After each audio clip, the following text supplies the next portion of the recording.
노유진의 정치 카페.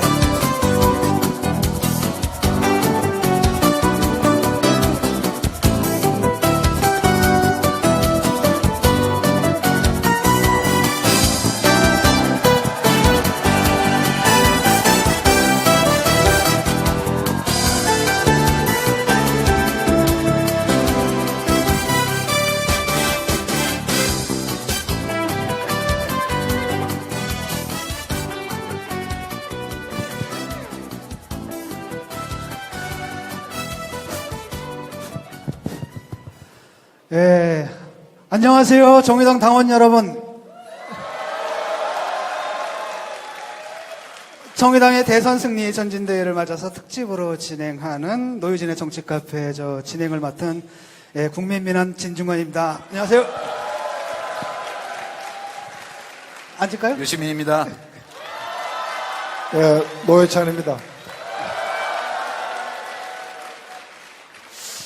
우리가 마지막으로 정치 카페를 했던 게 작년 12월로 기억을 해요. 기억하십니까? 12월 8일.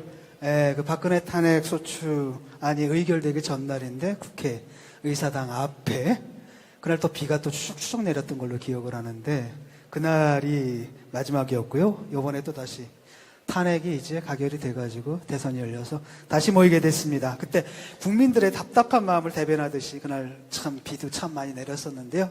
화창합니다, 오늘은. 그렇죠? 예, 탄핵이 인용된 후에 찾아온 이 따뜻한 봄날에 또다시 여러 번 만나뵙게 돼서 감회가 새롭습니다. 자, 그날 탄핵 가결되던 날 어디 계셨어요? 두 분은? 저는 제 작업실에서 예, 인터넷으로 생중계를 보고 있었죠. 예. 저는 본회의장에 있었습니다. 어떠셨어요, 그때 분위기가? 예, 가장 놀라웠던 것은 사실 그 탄핵이 300명 중에서 200명이 찬성을 해야 탄핵이 이제 가결되는 것인데 그 일주일 전만 하더라도 200명 돌파할지 안 할지에 대해서 설들이 분분했습니다.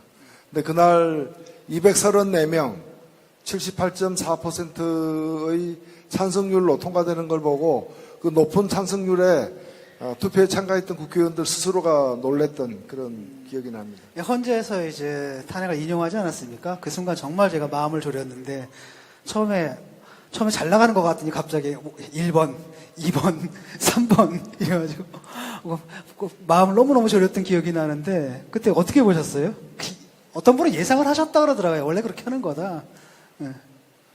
그럼 저는 탄핵이 될 걸로 믿었지만 혹시 안 되더라도 대수냐 한 8개월 더 기다리면 되지 그렇게 생각하고 봤어요. 아닌가?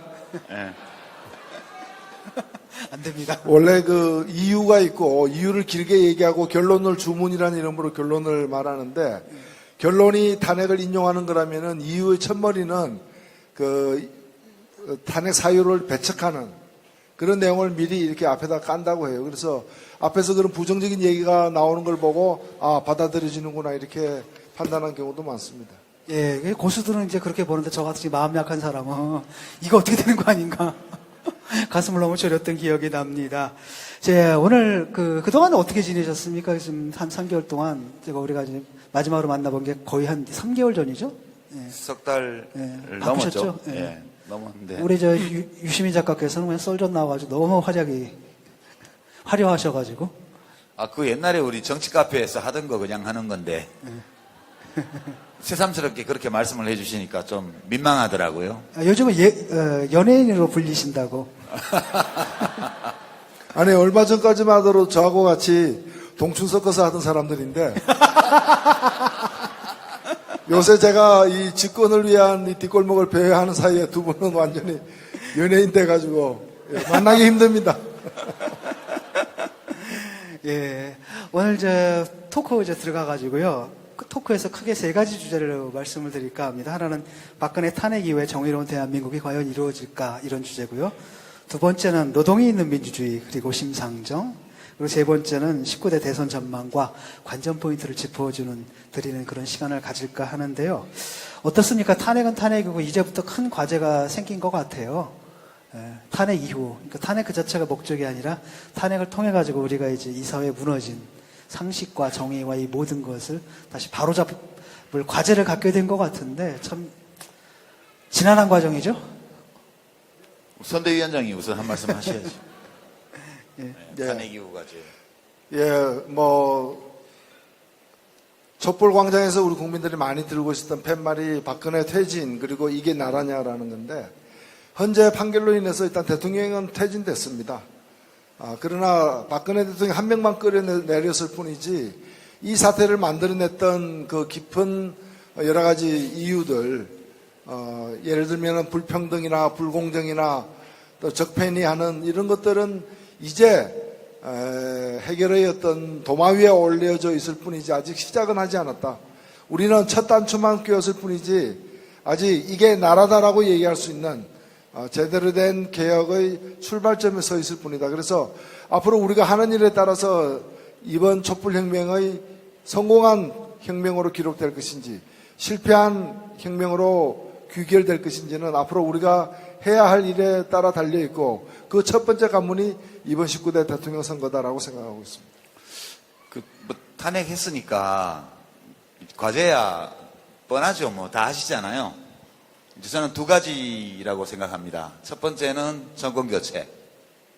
하여튼 정권을 바꿔야 그거 자체가 무슨 모든 문제를 해결해 주는 건 아니지만 어떤 문제든 해결할 수 있는 출발점이 정권 교체라고 생각하기 때문에 이제 정권 교체가 첫 번째 과제고 두 번째는 정권 교체가 5월 9일 날 될 거니까 그죠?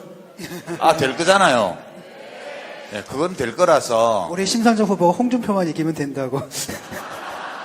아니 그러니까 이제 정권 교체라 하면 홍준표 씨가 자유한국당 후보가 되고 유승민 바른정당 후보하고 단일화해서 또 혹시 단일 후보가 되면 그거 이기면 정권교체 아니에요? 그죠?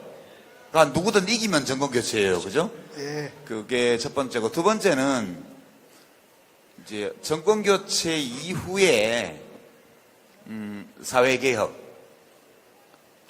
우리 사회를 어떤 면을 어떤 방식으로 어디까지 바꿀 거냐 그게 우리 과제인데 첫 번째 과제하고 연결해서 보면 정권 교체는 되는데 이제 얼마나 확실한 정권 교체냐 이게 그게 문제죠.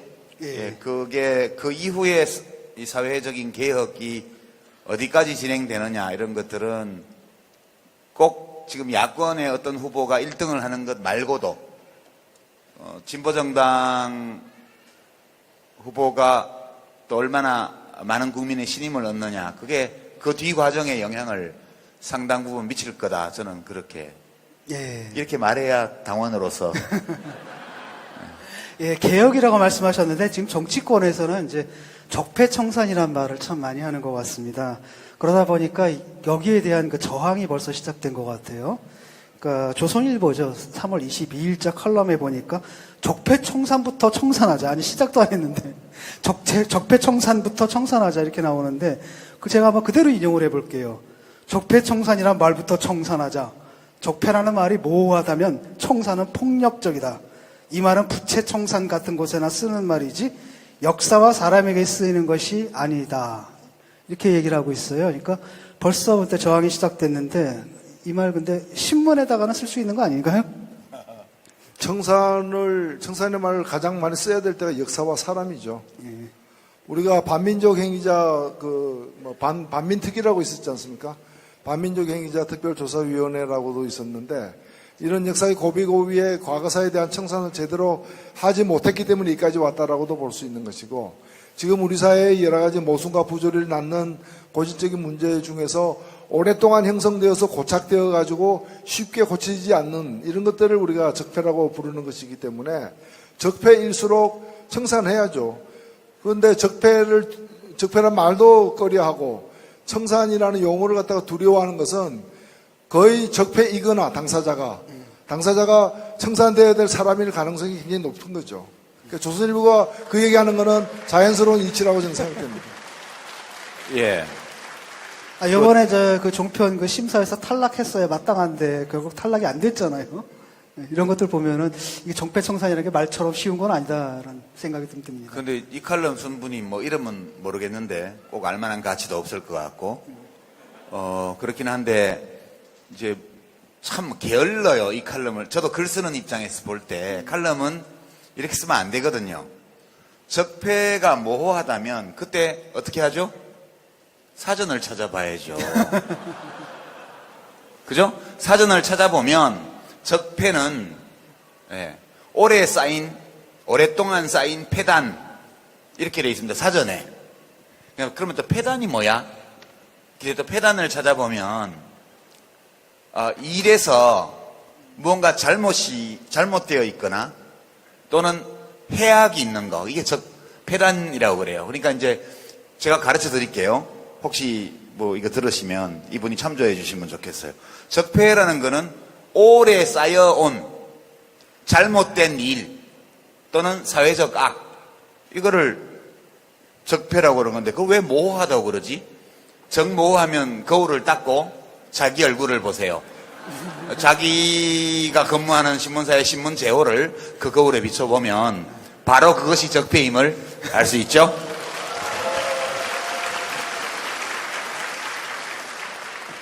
예, 그 적폐에도 여러 가지가 있는데요. 좀 너무나 많은 것들을 적폐라고 불리는 것 같아요. 그 부역 언론의 문제도 있고, 또 검찰 문제도 있고요. 검찰 개혁 문제도 있고, 그 다음에 이제 요번에도 드러난 그러니까 정치와 그 재벌들 간의 유착 관계 문제도 있고, 굉장히 많은 과제들이 있는데, 정치권에서 지금 벌써 논란이 벌어지고 있어요. 한편으로는 적폐 청산해야 된다. 한편으로는 그럼에도 불구하고 또 통합을 해야 된다.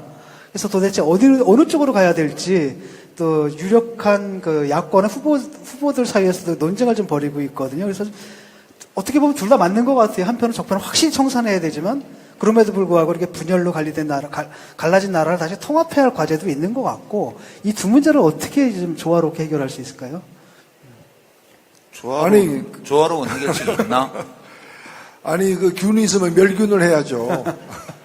그리고 다 한 뒤에 통합을 해야지, 균을 죽이기도 전에 통합하면 어떻게 됩니까? 균을 확산시키는 거죠. 그래서 적폐 청산을 다 하고 난 후에 통합을 해야 되는데, 그런 거 하기 전에 또는 그런 거 하는 대신에 통합해야 된다. 사실 제가 뭐 어떤 분을, 사람 이름은 얘기하지 않겠지만은, 지금 현재 있는 모든 정당들 다 이렇게 서로 선의로 했다고 다 인정해 주자. 그리고 다 뭐 통합하자 이렇게 얘기하는데, 제가 그런 얘기 들으면서, 야, 저분은 정말 대통령 하기에는 진짜 아까운 분이다. 성직자나 이런 길로 좀 나서야 되는 거 아니냐. 그래서 정치는 무릇 올바른가 틀림을 구분하는 거 아니에요? 정의당이 왜 정의당입니까?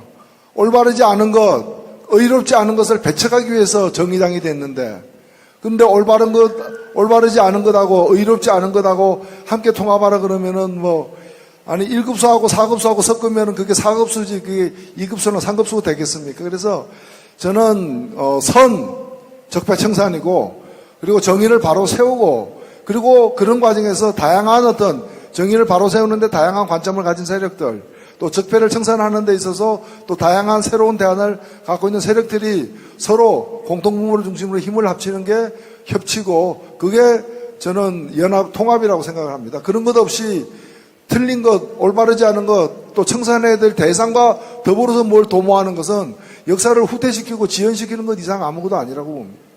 근데 참 이게 한 사회 어떤 국민 경제를 파멸에 빠뜨리는 가장 빠른 길은 화폐를 타락시키는 거라는 말이 있어요. 이게 케인즈가 한 말인데요. 한 국민 경제를 파멸시키고 싶으면 화폐를 타락시키면 돼요.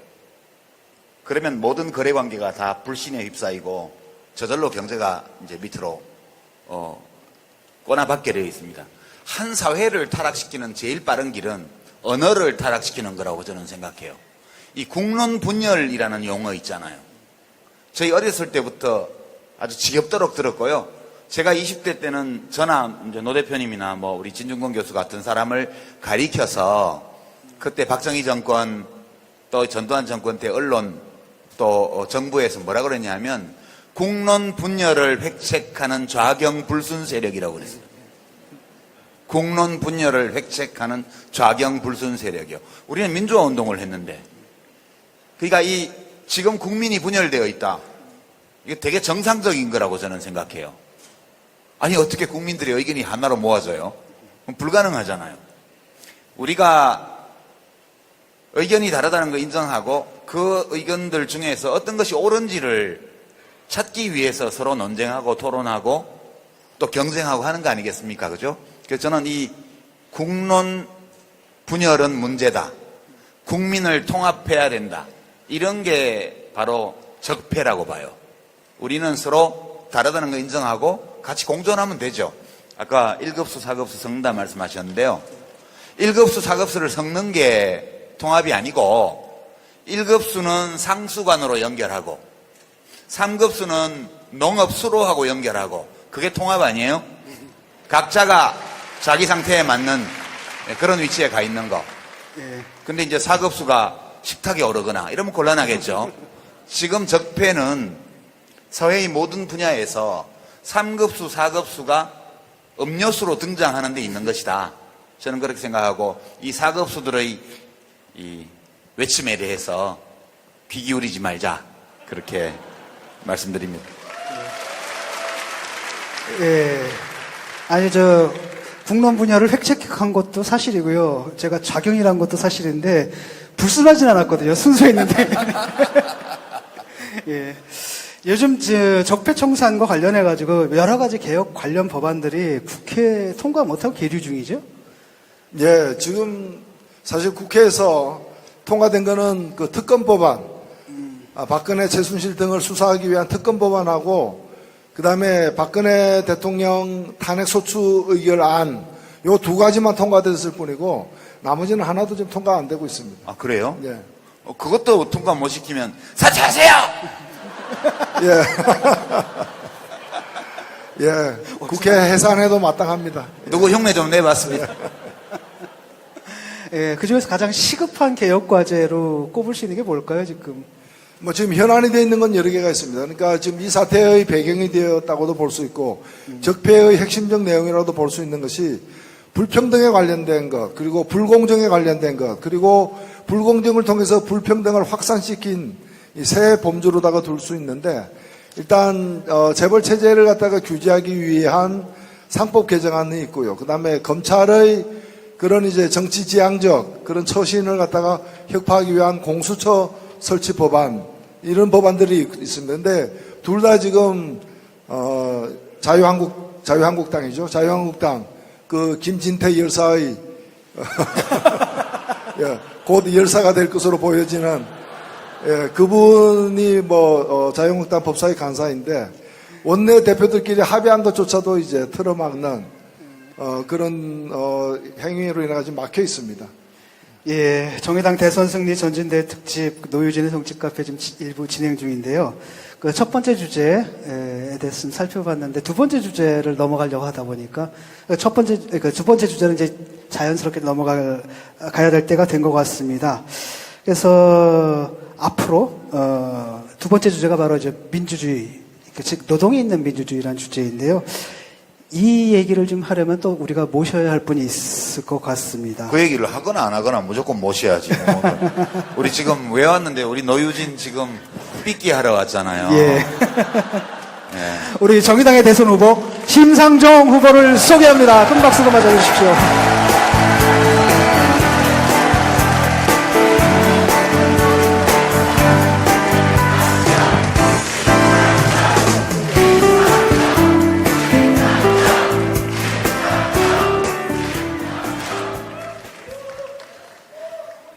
제가 대선 후보가 되고 지지율이 낮으니까 그 정의당의 그 힘센 사람들 다 어디 갔냐? 유시민, 진중권 다 어디 갔냐? 맨날 그 소리를 들었는데 오늘 이 자리에 함께 하니까 여러분 힘나시죠? 네. 감사합니다. 와주셔서. 아니, 우리 좀 전에 우리가 이제 휴게실에서 대화를 나눴는데요. 여러 가지 대화를 나눴습니다. 그 중에서 참 제가 인상 깊게 봤던 게 뭐냐면, 그 홍보하는 인원 뽑을 때, 그 공식 계제, 아세요? 그 문구가 너무 재밌더라고요. 심상정을 신분리로 착각할 수 있는 자기신혜를 가진 분, 자기식의 능력을 가진 분 이렇게 나오더라고요. 그랬더니 우리 유 작가님께서 그 능력은 심상정 대표가 제일 크게 가지신 거 아닌가? 그렇게 대답을 하시더라고요. 예. 요즘 뭐 난리가 났습니다. 요즘 한간에 좀 강한 비판도 들어오고 있습니다. 뭐 얼마 전에는 뭐였습니까? 수혜였잖아요. 수혜였다 갑자기 김고은으로 수혜 노선을 졸업했습니다, 갈아타셔가지고. 제가. 예. 아니 진보 정치인이 일관된 노선을 견제해야지. 아니, 저희 뭐 제 탓이 아닙니다. 저희 캠프에서는 절대 김고은을 홍보한 적이 없습니다. 요즘에 김고은 팬클럽에서 항의 올까봐 조마조마합니다. 그만해요. 그러니까 자신의 변신을 대중의 요구에 부응한 것처럼 위장하지 마세요. 아니, 좀 닮았다면서요. 아니 지금 수혜나 김고은 이외의 다른 연예인들이 지금 긴장하고 있어요. 자기가 호명될까봐. 그래서 지금 유일한 방책은 뭐냐면 빨리 당선시키는 것밖에 없어요.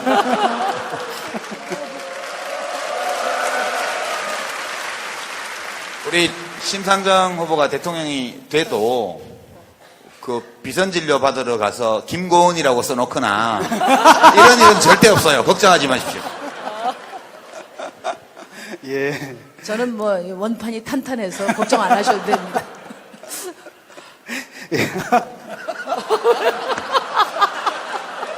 워낙 탄탄해서 CD 안 들어가. 아, 이렇게 걱정하지 말고. 사회자가 이렇게 노골적으로 웃으면 안 되지. 예. 조금 마음을 진정하고요. 예. 아, 이거 옛날에 뉴스 진행할 때 팔이 한 마리 앉아가지고요. 뭐 이래가지고 뉴스 진행 못한 적이 있었잖아요. 그 심정을 제가 이해할 수 있을 것 같습니다. 예. 그 노동에 있는 민주주의를 새 정부 제1국정 과제로 삼겠다고 하셨습니다. 노동에 있는 민주주의. 이게 이제 슬로건인데요. 이거 구체적으로 어떤 내용들입니까? 그 말씀하기 전에 요즘 시대 정신이 정의죠, 그죠? 정의. 요즘 민주당의 모 후보께서 대세라고 그러는데 진짜 대세 정당은 정의당이 아닌가. 그래서 제가 대세 정당의 후보로서 막중한 책임감을 가지고 열심히 하고 있다는 말씀 드리고요. 이게 이제 유행을 타다 보면 거기다 이렇게 숟가락 얹는 사람들이 있어요. 근데 정의란 말을 우리 순우리말로 바꾸면 무슨 말이죠? 바르다. 바르다. 이 바른정당이 사실은 정의당과 유사당명이에요. 근데 민주당 하면 등록 안 시켜주니까 데모크라시당 하듯이 바른당으로 이렇게 등록을 한 거죠. 근데 뭐 조금 있다가 역시 짝퉁은 질 수도 있기 때문에 짝퉁은 그냥 원조를 못 냅두고 이기. 있습니다. 아니 요즘 냅두고 여론조사표를 보니까 짝퉁은 원조를 못 이기더라고. 네. 저는 제가 20차례 그저께 어제죠. 어제까지 21번째 그 광화문 광장에 개근을 했는데 광화문 광장에서 가장 많이 울려 펴진 말이 이게 나라냐는 그런 절규잖아요. 그 탄식인데 그것은 저는 같이 좀 살자. 불의한 정권에 대한 분노만이었으면 그렇게 많은 우리 청년들이 나왔겠나 이런 생각이 들었어요. 그래서 저는 이 같이 좀 살자 이게 우리 국민들이 바라는 정의로운 대한민국의 핵심을 표현한 말이라고 생각하고요. 제가 말씀드린 노동 있는 민주주의는 열심히 일한 사람들은 보람을 갖고 또 일을 할 수 없는 사람도 인간 존엄이 최소한 존중되는 그런 사회로 가자. 너도 나도 너와 나의 노동이 안녕한 그런 사회가 돼야 된다. 근데 제가 여기서 드리고 싶은 말씀이 뭐냐면 큰 틀을 좀 봐주시라는 거죠. 좀 대선국면 되다 보니까 많은 분들이 좋은 공약을 많이 내는데 이 공약의 이행 가능성이 중요합니다. 그래서 제가 노동 있는 민주주의를 다음 정부의 기본 가치로 하고 노동가치 존중을 국정의 제일 과제로 삼아서 실질적인 개혁을 추진하겠다. 그런 것입니다. 그렇지 않고 그냥 공약만 많이 발표하는 분들 또 60년 재벌 정부를 승계하는 그런 정부라면 아마 지금 내놓는 공약 나중에 정책 자료집에서나 찾아봐야 될 것 같아요. 그게 제가 말씀드리는 노동 있는 민주주의입니다. 예, 저 구체적으로 조금 더 구체적으로 좀 들어가게 되면은 우리 사실 노동부가 있지 않습니까? 근데 사실 네. 그 노동부인지 사용부인지 구별이 좀 잘 안 되는 측면도 있고요. 노동탄압부. 노동산업부. 그래서 그런 문제들, 그 정부 차원에서의 뭐랄까, 노동 문제를 쉽게 말하면 삶의 문제라기보다도 무슨 경제상, 관리 대상? 이렇게 보는 좀 시각도 좀 있는 것 같은데, 노동부총리 재신설을 제안을 하셨어요. 제가 그 환경노동위원회도 해서 고용노동부도 잘 살펴봤는데 지금 우리 당에 이제 이정미 의원이 고용노동부에서 잘 하고 있지만 고용노동부 장관 누가 맡는다고 해서 조금도 바뀔 게 없어요. 잘 아시지만 역대 지금 그 국무회의 정의당이 집권하면 뭐가 달라지냐 이야기할 때 국무회의가 달라진다. 제가 그런 얘기를 했습니다. 그러니까 지금 국무회의는 기획재정부나 국토부나 또 산자부 이런 경제부서가 기득권 부서가 거의 발언권을 주도하고 아니 박근혜 대통령 때는 아무도 발언을 못했지만 그분들이 다 주도하고 노동부, 환경부 또 여성부 이런 데서는 말 한마디도 제대로 못하는 거죠. 그러니까 그동안에 역대 노동부는 기재부의 방침에 따라서 사실상 재계의 노무관리부서와 같은 역할을 해왔다. 그렇기 때문에 국정 운영의 최고 가치로 노동 문제를 올려놓지 않고서는 이 엄청난 기득권 세력을 밀어내고 노동을 개혁할 수가 없다. 그런 점에서 제가 실질적인 개혁 정부의 상을 제시한 겁니다. 여러분 동의하시죠? 예. 이제 노동부총리 마음에 두고 있는 분이 있어요? 노동부총리 할 분은 많죠. 많아요? 이 자리에도 많이 있습니다. 지금 제가 보니까. 예. 과거에 프랑스에서 사회당 대선 후보였던 미테랑 후보가 이제 대통령이 당선됐을 때 제일 먼저 한 조치 중에 하나가 노동부 장관을 제1부총리로 해서 첫 강요를 갖다가 구성을 했습니다.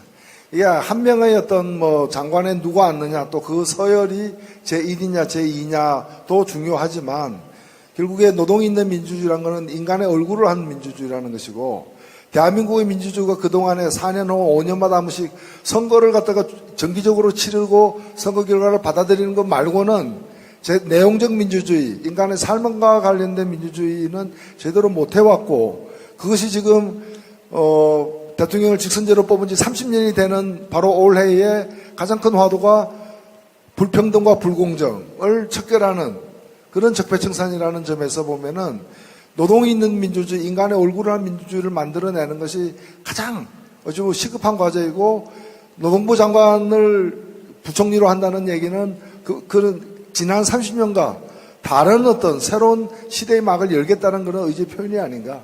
그런 점에서 저는 그걸 누가 맞느냐 이상으로 중요한 의미를 지니고 있다 생각합니다. 그러니까 예전인가 지금도 그렇죠. 지금도 그 사회부총리라고 있어요. 여러분 들어보셨어요? 사회부총리? 예. 경제부총리만 있는 게 아니라 사회부총리가 있어요.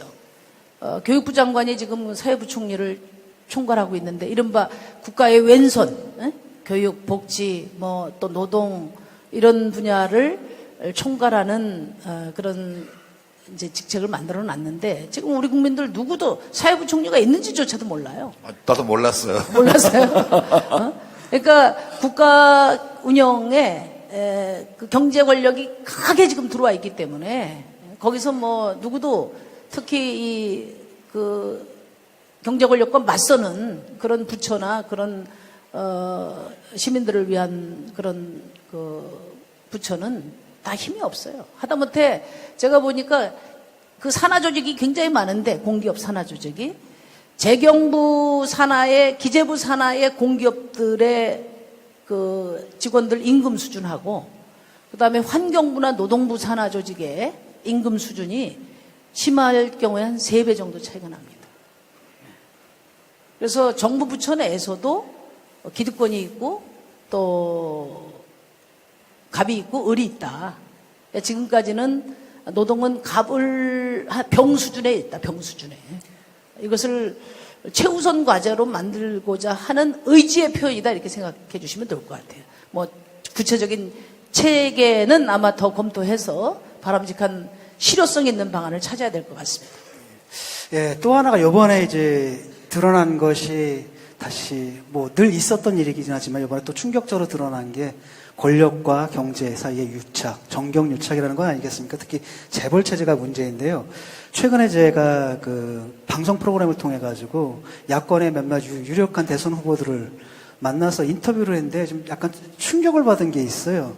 야권의 가장 유력한 그 후보인 그분이 제가 물어봤습니다. 그 재벌을 어떻게 할 거냐, 재벌 해체에 대해서는 어떻게 생각하시느냐 했더니 재벌 해체는 반대하시는 것 같더라고요. 그러니까 재벌 자체는 인정한다는 말씀을 듣고 제가 충격을 받았거든요. 왜냐하면 제 생각에는 재벌은 해체해야 된다. 말로는 그렇게 하고 실천적으로는 인정해버리는 그게 이제 그 당의 일반적인 스탠스였는데 이번에 아주 노골적으로 딱 그렇게 말씀하셔가지고 이제 충격을 받았는데요.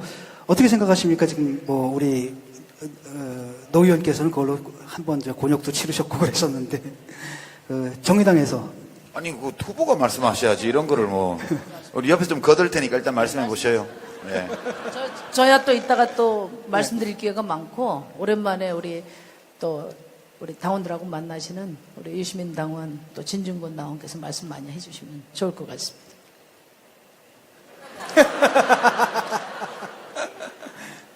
그게 재벌 해체냐, 재벌 체제 해체냐, 이게 말장난 같지만 그 내용이 좀 다른 거거든요.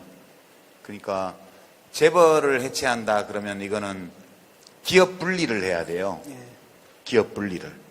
이제 기업 분리를 하려면 지금 있는 공정거래법이나 이런 거는로는 안 되고, 그 20세기 초, 19세기 말 20세기 초에 미국에서 만들어졌던 시어먼법이나 안티트러스트법 이런, 그러니까 반독점법, 강력한 반독점법을 만들어서 어떤 기준을 충족할 경우에 정부가 강제력을 동원해서 기업을 분리시킬 수 있어야 돼요. 근데 지금 그렇게 할 수 있는 법이 없어요. 그러니까 이제 그게 재벌 해체고, 재벌 체제 해체는 그렇게까지는 안 가면서 그 재벌 시스템을 이용해서 불공정한 행위를 일삼고 시장 경제 질서를 해치고, 그리고 소득 분배나 부의 분배를 더욱 불평등하게 만드는 이제 그런 것들을 못하게 하는, 그게 재벌 체제 해체의 의미인데, 대개 지금 야권의 대통령 후보들의 재벌 해체 또는 재벌 체제 해체라는 공약 표현은 좀씩 다르지만 강제적인 기업의 해체까지도 주장하는 후보는 없는 것 같아요. 지금 현재. 제가 공약을 냈습니다. 그래요? 왜냐하면은 이재용 씨가 구속이 돼서 하게 되면 이제 삼성을 어떻게 할 것인가가 중요합니다. 그래서 계열명령 분리제도 또 기업 분할법을 이번에 공약으로 냈습니다.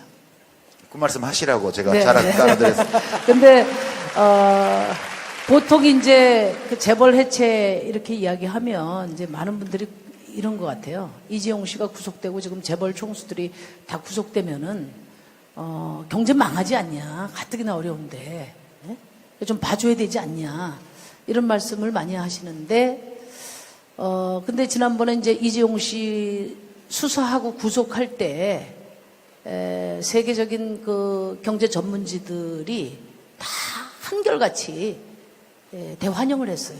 그게 무슨 뭐 해외 자본이 여기 가서 다 먹으려고 환영한 게 아니고, 영국의 파이낸셜 타임즈 같은 경우에는 이재용 씨 수사 구속을 이제야말로 대한민국의 지배구조가, 기업의 지배구조가 개선될 수 있지 않냐, 이런 청신호로 받아들이고 국제 투자자들이 대한민국에 돈을 걸고 있다, 이렇게 평가를 했거든요. 국제 투자 시장에서 우리나라 증권들이 별 대접을 못 받아요. 코리아 디스카운트라고. 그게 재벌들의 황제 경영 때문에 그런 거거든요. 근데 그런 점에서 세계 시장에서는 훨씬 더 이번 정경유착에 대한 수사, 근절, 이런 것들이 대한민국 발전에 그 기초를 강화시킬 것으로 이렇게 다 평가하고 있다는 거. 그리고 이재용 씨하고 삼성 대기업은 다른 거죠. 우리가 재벌 해체 이야기할 때는 이제 오로지 핏줄이라는 이유만으로 경영을 반드시 세습해야 되는. 그래서 이 과정에서 온갖 불법, 탈법, 정경유착, 비자금 조성이 다 일어나잖아요.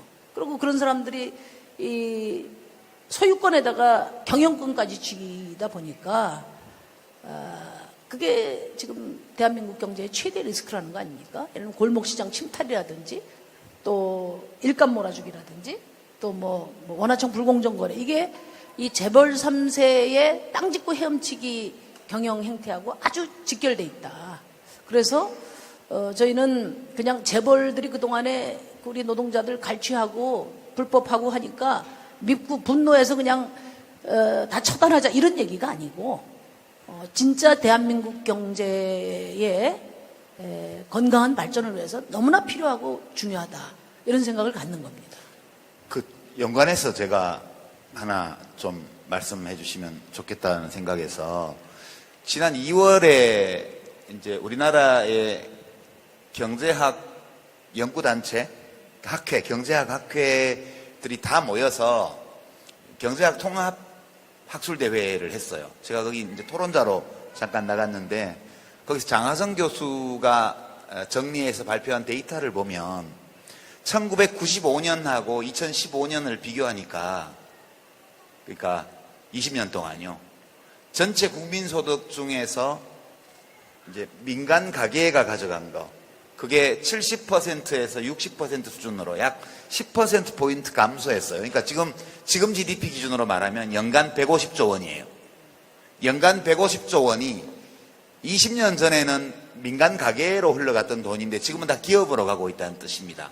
그러니까 이런 조건에서는 어떤 복지 정책도 분배 약화를 막을 수가 없고 어떤 사회 정책도 경제적 양극화를 막을 수 없다.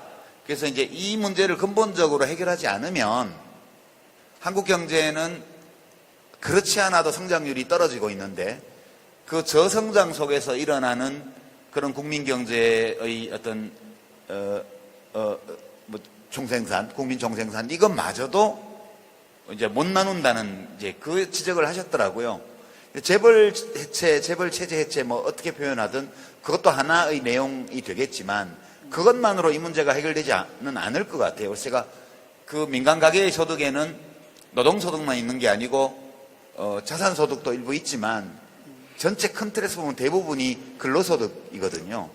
그래서 우리 심상정 후보께서 실제 제조업이든 서비스업이든 어느 분야든 간에 남에게 고용되어서 일하고 있는 분들의 몫이 커지지 않으면 이 양극화의 문제를 해소 못한다는 전제에서 볼 때 그 재벌 해체 이외에 어떤 정책들을 지금 내세우고 계신지 간략하게 소개를 좀 해주시면 좋겠어요. 저는 이제 가장 핵심적인 문제는 비정규직 문제와 또 노동권 문제라고 생각해요.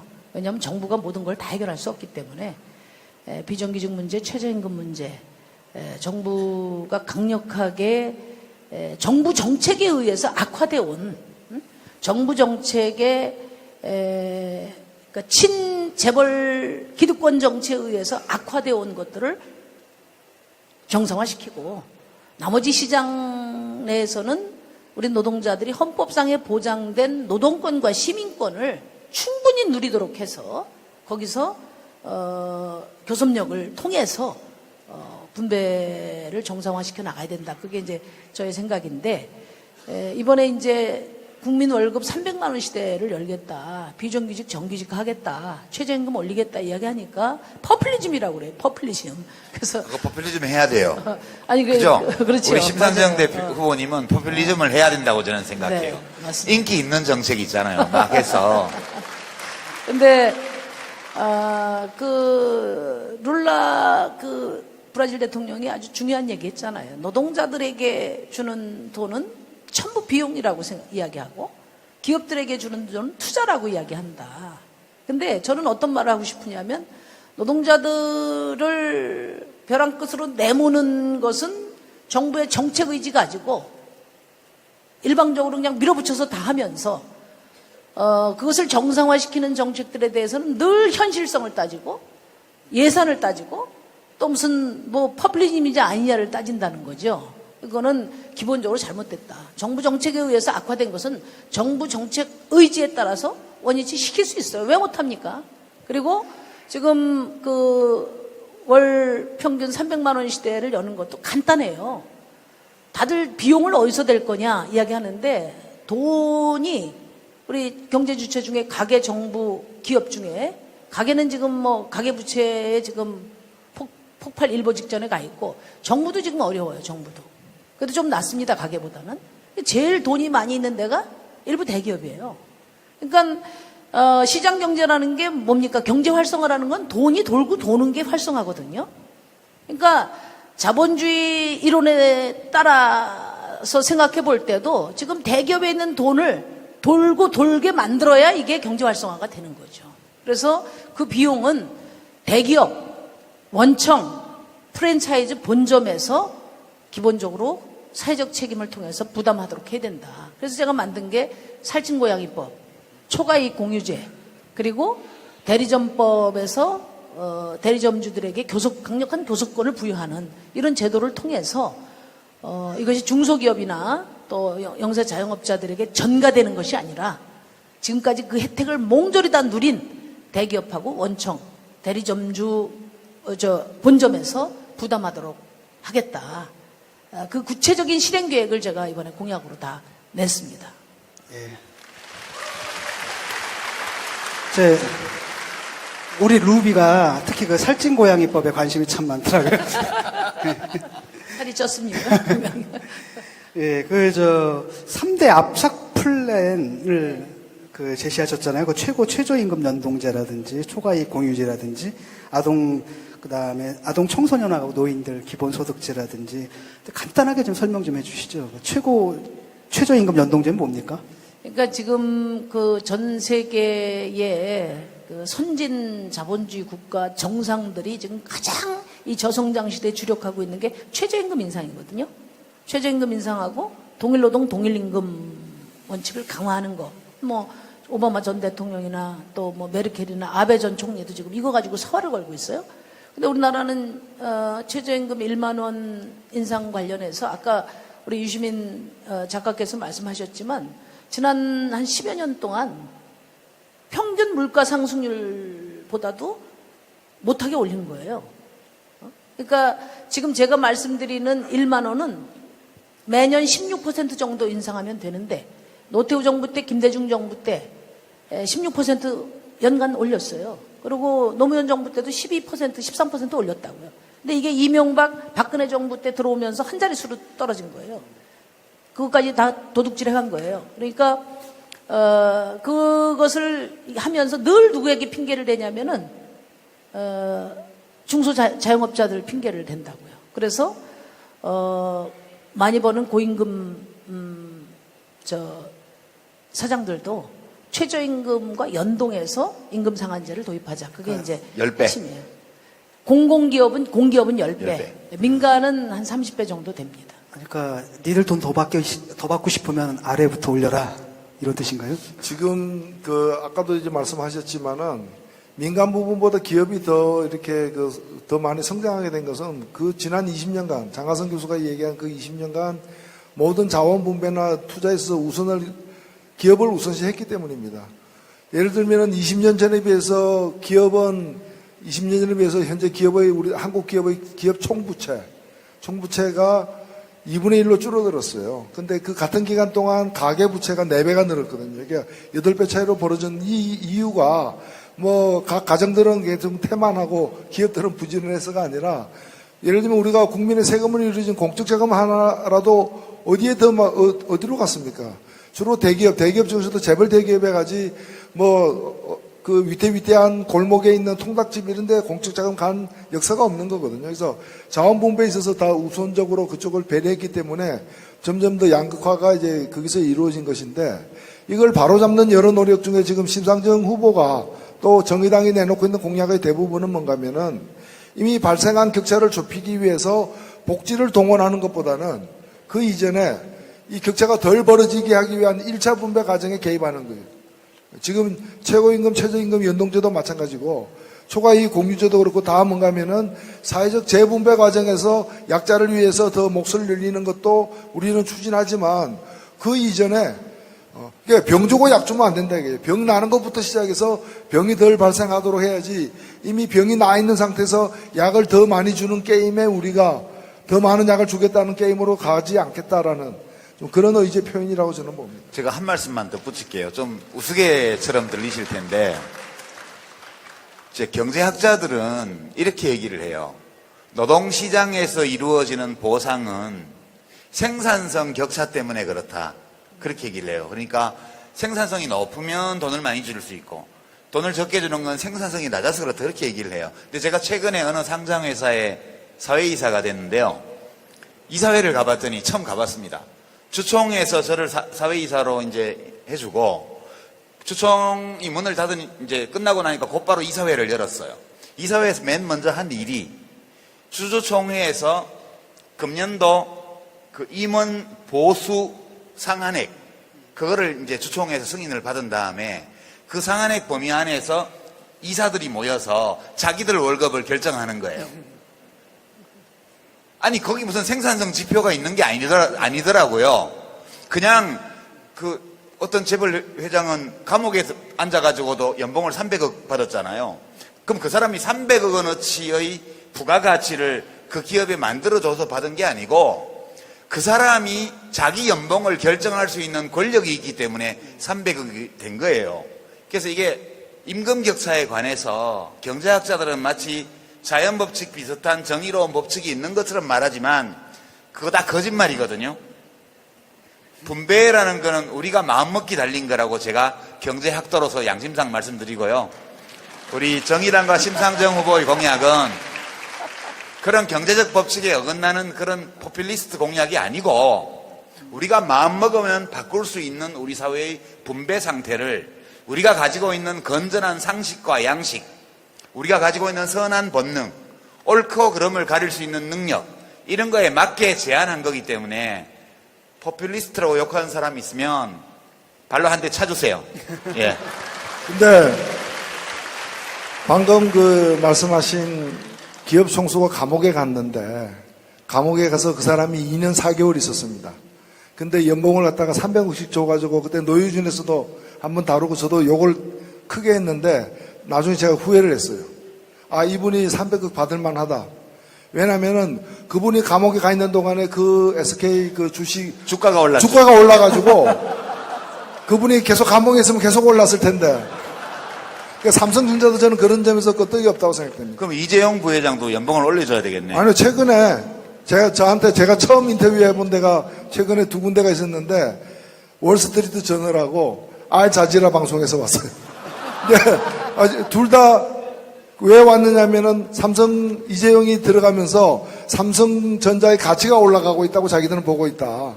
앞으로 한국 경제가 어떻게 달라지겠냐 이걸 주로 묻는 건데. 그러면 총수 연봉은 감옥 가라고 주는 거예요? 예, 뭐 역설적으로 표현하자면 그렇다는 거죠. 그렇다고 해서 뭐 300억 주는 게 좋다는 얘기는 결코 아니니까요. 예. 이제까지 우리 이제 심상정 후보의 주요한 공약에 대해서 살펴봤고요. 요즘 여론조사 결과 좀 보시죠. 아주 조금씩 오르고 있습니다. 심지어 7%, 8%까지 올라간 조사까지도 봤는데요. 아직은 부족한 것 같습니다. 그래서, 생각보다, 그래도 두 자릿수는 좀 나와야 되지 않습니까? 지금쯤? 우리 기대만큼 좀 오르진 않고 있는데 이걸 좀 극복하기 위한 방안 같은 게 있으신지 궁금하네요. 우선 다운 여러분, 제가 요즘 그 댓글을 보니까 심상정이 김진태하고 똑같아. 너무 쪽팔리지 않아요? 그죠? 저뿐만 아니라 여러분들도 같이 분발해 주세요. 일단 김진태는 넘어서고 봐야 될 거 아니에요. 그죠? 네.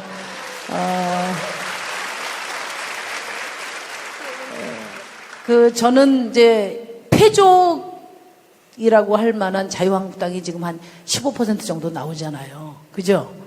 그런데 한 15%. 당 지지율? 당 지지율. 15까지는 안 가고 한 11. 아니, 많이 나오는 건 그죠. 12. 근데 저는 새로운 변화를 열망하는 우리 시민들이 그보다 숫자가 적다고 생각하지 않아요. 그죠, 여러분? 지금은 뭐 큰 당들이 그 큰 장이 섰는데 그 입구까지 틀어막고 지금 장사를 해서 저희 정의당이 시장 안에도 못 들어가고 그 문 밖에서 노점 지금 하고 있는 그런 형국인데, 예? 이 장사가 끝나고 나면은 어떻게 됩니까?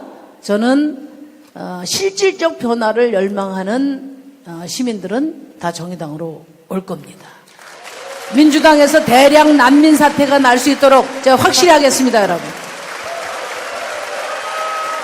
아니, 요즘 전 세계적으로 난민이 못 오게 오려고 막으려고 난리인데. 우리 정의당은 난민을 환영하는 정당입니다. 우리 문을 활짝 열어놓도록 하겠습니다. 예, 그래서 우리 선대위에서 보트를 많이 준비하고 있습니다. 우리 대한민국 각 당의 보트 피플들을 받아들이려고 하고 있습니다. 그 다음에 이제 두 번째는 이번 대선의 의미를 우리 국민들에게 정확하게 전달하는 것이 중요할 것 같아요.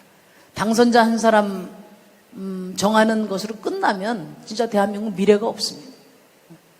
민주당이 민주당 오른쪽하고 경쟁 구도로 이번 대선이 끝나버리면 저는 우리 대한민국 거기서 멈춰버린다고 생각해요. 이제는 이번 대선은 새로운 경쟁 구도를 만드는 대선이다. 저는 우리 국민들이 앞으로도 시간이 많이 남아 있습니다. 현상 유지냐 아니면 변화의 정치를 선택할 것이냐. 그 변화의 정치의 중심에 저와 우리 정의당이 있다. 이렇게 생각합니다. 그래서 우리 열심히 하면은 고지에 도달할 수 있습니다. 예, 알겠습니다. 진중권 당원께서도 열심히 해주시면. 그러지 않아도 제가 지금 출연하고 있는 그 프로그램에 제가 막 우기고 있습니다. 빨리 모셔와야 된다고. 지난번에 썰전 나가가지고 굉장히. 오늘 그 유시민 작가는 좀 어깨에 이렇게 딱 펴고 왔을 거예요. 아니, 제가 사실 오늘 이 자리에 오면서 좀 억울했어요. 왜냐하면 그때 노 대표님께도 그렇게 제가 말씀을 드렸고, 우리 이제 심 후보님 참모들한테도 제가 정의당 평당원으로서 이번 대선에 우리 당의 후보를 위해서 기여해야 될 100%를 썰전 초대로 하겠습니다. 더 이상 저에게 뭘 요구하지 마십시오. 이랬더니 그것만 해주면 된대요. 그래, 그거 하고 나니까 또 여기 나오라는 거야. 누가 그렇게 말했어? 아니, 도대체? 근데 제가 그 지난주인가요? 그 뉴스룸에 8시 뉴스룸 잠깐 나가서 손석희 사장을 만났는데, 손석희 사장은 우리 후보의 그 썰전 출연이 온전히 자신의 노력 끝에 그래서 제가 이거 조사를 해보려고 그래요. 조사를 해가지고 둘 중에 한 명이겠죠. 그래서 나머지 한 명에게 새로운 요구를 할 겁니다. 새로운 출연 요구 할 겁니다. 그런데 이제 외부자들은 아직 못 나가셨잖아요. 예. 이게 진 교수가 저보다 당성이 많이 부족하다는 그런 증거가 될 거고요.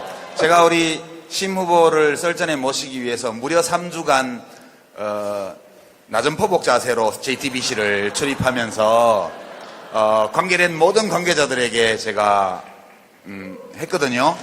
근데 여러분 한 번 갖고 됩니까, 여러분? 그죠? 아니 지금 썰전에 우리 정의당이 얼마나 기여도가 높은데, 아니 썰전뿐만 아니라 JTBC에, 그죠? 우리 유시민 작가 값어치가 한 번밖에 안 됩니까, 여러분? JTBC는 정의당이 먹이 살렸죠, 뭐. 이게 대외비입니다. 얘기하면 안 돼요, 이거. 우리 저기 상임선대위원장님 JTBC에 톡톡이 제대로 제가 알고 값을 있기로 쳐봐주세요. JTBC에 프로가 많아요. 수요 미식회도 있고, 비정상회담도 있고, 그래서. 냉장고를 부탁해. 냉부도 있고. 근데 저는 이제 심 대표님 말씀 들으면서 이번 대선에서 예전에 했던 얘기들을 좀 거꾸로 보게 되는데요. 그러니까 이게 클린턴이 한 말인가? 오바마가 한 말인가? 그런데 역사의 밀물이 들면 진보의 모든 배가 함께 떠오른다. 그런 말이 있어요. 역사의 밀물이 들면 모든 진보의 배가 함께 떠오른다. 저는 지금 이번 대선이 그런 국면이라고 봐요. 국면이라고 보고 우리 심상정 후보께서 최소 목표와 최대 목표를 설정하고 임하셨으면 싶어요. 최소 목표는 정권 교체예요. 그거는 홍준표를 이기면 돼요. 그죠? 아니 홍준표를 이기면 홍준표 씨가 지금 유력하대요. 그러니까 홍준표를 이기면 정권 교체하는 거예요. 본인이 몇 등 하든 상관없이. 그렇죠? 그게 최소 목표라고 저는 보고요. 두 번째는 1등을 하는 게 최대 목표예요. 그 1등을 하면 이게 강력한 정권 교체죠, 이게. 그러니까 우리 심상정 후보의 성적이 정권 교체는 이루어지는데 이 정권 교체가 어느 정도 강력한 정권 교체냐. 적폐 청산을 얼마나 힘있게 할 수 있는 정권 교체냐. 대선 이후에 새로 들어설 정부의 정책 방향이 얼마나 더 정의로운 상태를 지향하는 정책이 될 것이냐를 미리 알려주는 그 뭐라 그래요 전문 용어로 여하튼 리트머스 시험지 또는 예고편에 해당되는 거기 때문에 뭐 사실 1등 하긴 좀 어렵긴 하겠죠. 예. 예, 그렇지만 일단 홍준표는 이겨야 되고 예. 그리고 최대한의 득표를 해서 이번에 우리가 맞이하게 될 정권 교체를 아주 강력한 정권 교체로 만들어 주셨으면 좋겠습니다. 예. 예, 마지막으로 하겠습니다. 예, 지금까지 정의당 대선 후보 심상정 후보와 함께 이야기 나눴습니다. 뭐 하실 말씀? 뭐 마무리 발언하는 거예요? 예, 마무리 발언 예. 해주십시오. 예, 우리 지금 유시민 작가께서 말씀하신 것처럼 그건 단순한 정권 교체가 아니라 힘있는 정권 교체가 돼야 될 겁니다. 그런데 만에 하나 예를 들면은 문재인 후보와 자유한국당 후보가 또는 더민주당 후보와 자유한국당 후보가 막판까지 1, 2위를 겨누게 되면은 선거 끝난 뒤에 야권이 승리하더라도 그래서 정권 교체가 되더라도 저 광화문 태극기로 밤낮 이제 태극기 아저씨로 가득 찰 것이고 밤낮 바지 끌어내리려는 발목을 붙잡는 세력과 싸우느라고 정권 교체 효과를 보기 힘들 겁니다.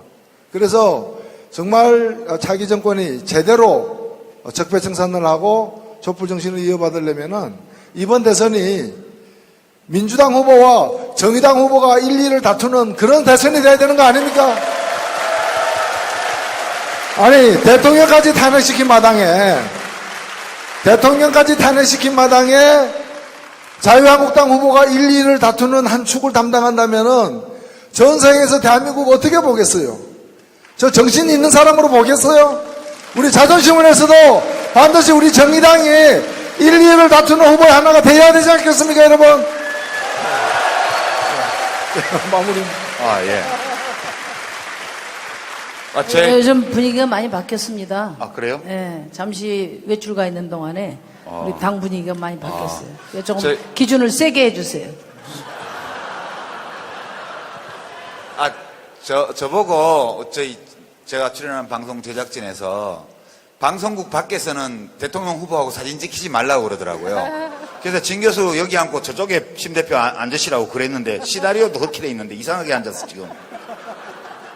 제가 혹시 잘리게 되면 책임져 주시고요. 잘리면 정권 교체해서 다시 파견합시다. 정권 교체해서. 걱정을 하지 마세요. 예. 두려워하지 마세요. 쫄지 마세요.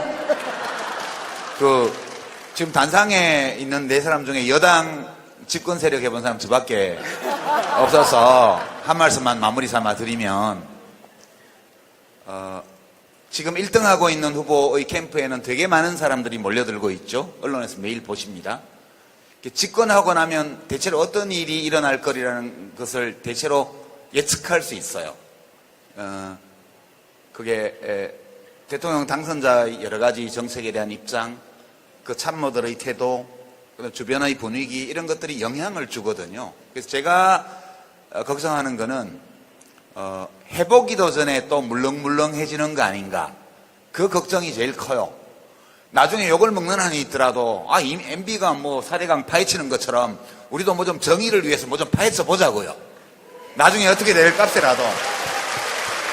예, 한번 적폐청산과 사회개혁을 두려움 없이 한번 해보는 거. 이게 제가 바라는 거예요. 제가 예전에 여당에 있고 정부에 있을 때는 너무 많은 두려움에 휩싸여서 자기의 내면에 있는 그런 생각 이런 것들을 과감하게 행동으로 옮기지 못했어요. 실제로 용기가 부족했어요. 그래서 이번에 들어설 정부는 정말 좀 용기 있게 그 무슨 보수 언론의 선동에 휘둘리지 말고 또 스스로 자신의 능력에 대한 어떤 회의감에 빠지지 말고 정말 국민들의 소망을 등에 업고 확 한 번 가는 정부가 되었으면 좋겠다, 그런 소망을 가지고 제가 지금 상황을 보고 있는데, 우리 심상정 후보가 많은 득표를 할수록 왼쪽의 눈치를 안 보면 안 되기 때문에, 그죠? 그래서 홍준표를 이기는 것이 되게 중요해요. 그게 이번 정권 교체의 성격을 결정하게 될 것이다. 그런 점에서 다 함께 노력했으면 좋겠습니다.